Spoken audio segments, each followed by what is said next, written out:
kahabaan ng kalyeng ito sa San Rafael, Bulacan, mayroon daw nakikiangkas sa mga motorista. Isang white lady. Pero ano nga kaya ang trip ng sinasabing espiritu ng puting babae? Nitong February 10, alas 10 ng gabi, nagkayayaan ang magkaibigang RJ at Narby na mag-inuman. Pagkatapos noon, nag-aya na rin umuwi si Narby. Nagpunilit naman si RJ na ihatid ang kanyang tropa. Sabi ko sa kanya, pare ka ako, naglalakad na lang ako pa uwi. Sinabi niya sa akin, hindi ka pare, ihatid kita. Ihatid kita sa inyo. Gusto niya pa pong kumain, magpababa ng tama. Nung mga time na yun, kahit anong pilit ko nung mga oras na yun, hindi ko na napilit. Wala na akong nagawa kundi sumakay doon sa motor. Masaya pa daw silang nag-uusap habang nagmomotor. At kwento ni Narby, maingat daw ang kaibigan sa daan. Maya-maya, tahimik na daw itong nag-concentrate sa pagmomotor.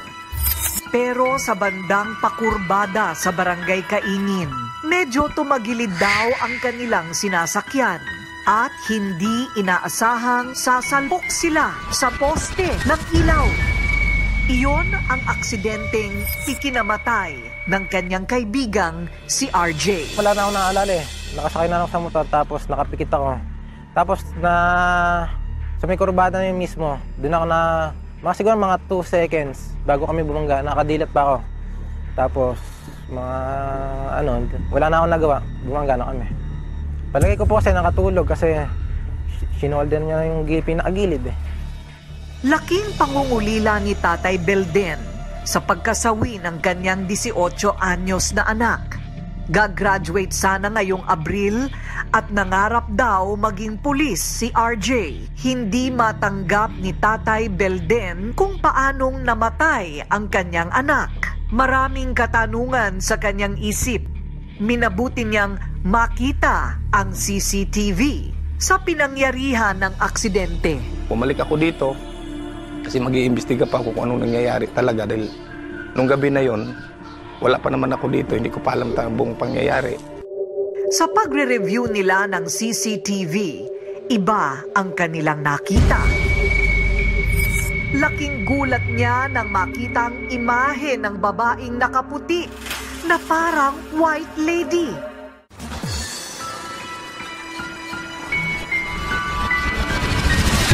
Hindi matanggap ni Tatay Belden kung paanong namatay ang kanyang anak.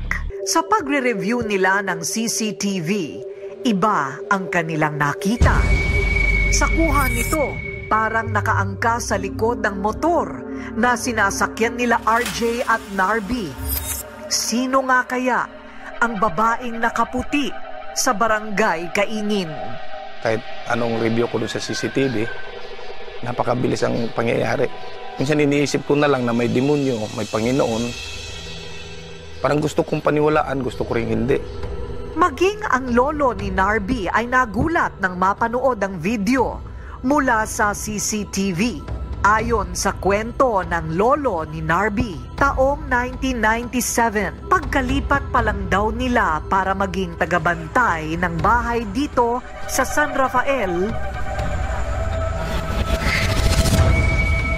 madalas na raw niya makita ang white lady na nakunan ng CCTV. Yung makita ko yung mga sa pagitan ng alas 12, alauna ng gabi. Pero kahit minsan, hindi naman daw sila ginambala ng white lady. Parang nagbabantay at nagmamasid lang daw sa kanilang lugar. May kwento rin ng ilang residente dito. Madalas daw talagang magpakita sa kahabaan ng pakurbadang daan sa Kaingin ang white lady. Minsan ay biglaang tumatawid. O di kaya naman ay nakatayo lang sa tabing kalsada. Kung saan naging madalas na rin ang mga aksidente. May na-aksidente sa lugar na yon kasi nga, kurbada yon sa lugar na yon. May mga na-aksidente, pumapasok doon sa, may gate na maliit doon pumapasok doon sa, nasushoot doon sa sa gate. Meron pang owner na bumangga din doon, kaya sila nababangga dahil sa kalasingan. Walang nabangga ng hindi lasing. Hinala naman ng isang residente. Namamahay daw ang white lady sa luma at inabandonang bahay na ito. Dahil sa kwento ng kababalaghan ng mga residente, minabuti namin mag-imbita ng isang paranormal expert para mabigyang linaw ang pagpapakita daw ng babaeng nakaputi. Meron akong nararamdaman na mga nilalang, no? Pero ang nasa-sense ko, doon siya nakatira sa bahay na abandonado. Ano siya? Kinaklasify ko siya. Categorically, isa siyang inkantada. Inkantada siya ng lupa. Bakit hindi nakaligtas? Bakit kaya ganun? Isa lang ba yung kaya niya? Hindi niya nakaya lahat. Hindi niya nakaya lahat. Isa lang yung nakuha niya. So, pero siya, sa ngayon, yung kung sino man yung hindi nakaligtas, nalulungkot siya doon. Hindi niya yun ikinatuwa. Mas ikinatuwa niya na nailigtas yung isa at sana nga nailigtas niya pa rin yung isa kasi mabilis ang pangyayari. Ang sinasabing white lady, isa raw engkantadang lupa. Napakabait ito. Ang totoo niyan, mapalad yung barangay ng Kaingin na sila ay may protector na kagaya nito. Pinasuri rin namin sa isang video expert ang CCTV footage. Posible kasi mula lang sa ilaw ng poste ang nahagip na imaheng pinaghihinalaan ng mga taga-Kaingin na white lady. Yung camera ang ginamit dito na CCTV, automatic siya nagkakaroon ng night vision.